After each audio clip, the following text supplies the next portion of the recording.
suko aragani marina dina fawama muko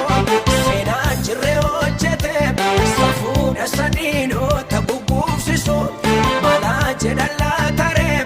kanarra yemmuu gooftaan na guddisu sena jirre hojjete safuudha sadino tabubufsisu mala jedhalla tare kanarra yemmuu gooftaan na bal'isu darbeera tarkaanfadhe yoo diddiinaaf kaa'een hin qabamne akka odeessaa miti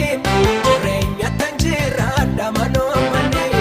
ayyaa dameen olitti gooftaan konaaf godheera waan guddaasa iddoon hin geenye ga'e sochaan deemee dubbadha gaarummaasa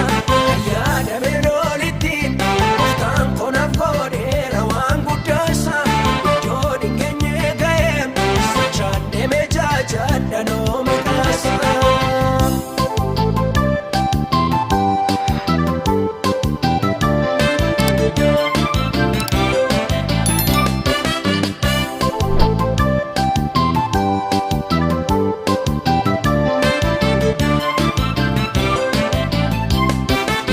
Diniinaaf qote biyyoonni naaf diriirse hundaa darbe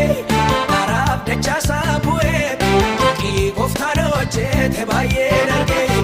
odas gajjallaa sanaaf fuudhee tarree tooloo tasa teessisu safuudha waaqaa kanaaf natti tola maqaa samulleellisu odas gajjallaa sanaaf fuudhee tarree tooloo tasa teessisu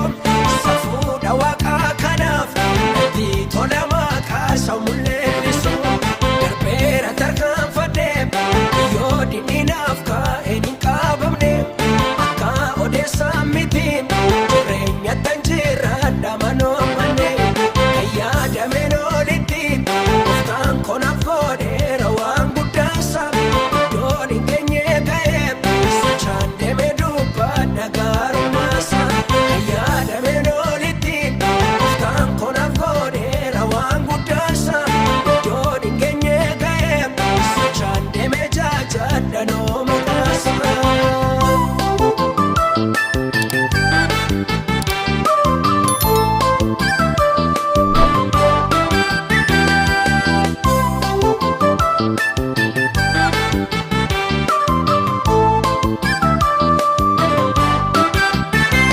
Dhagaa dhaggeeffannaa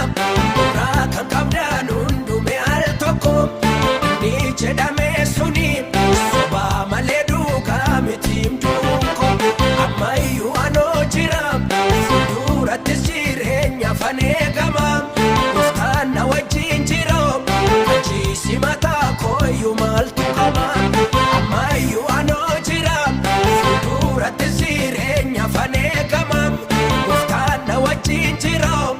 achiisi mataa kooyyuu maaltu qaba darbeera tarkaanfadhe yoo diddiinaaf kaa'een hin qabamne akka odeessaa miti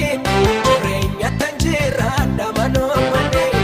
ayyaa dameen olitti gooftaan konaaf godheera waan guddaasa iddoon hin geenye ga'e sochaan deemee dubbadha gaarummaasa.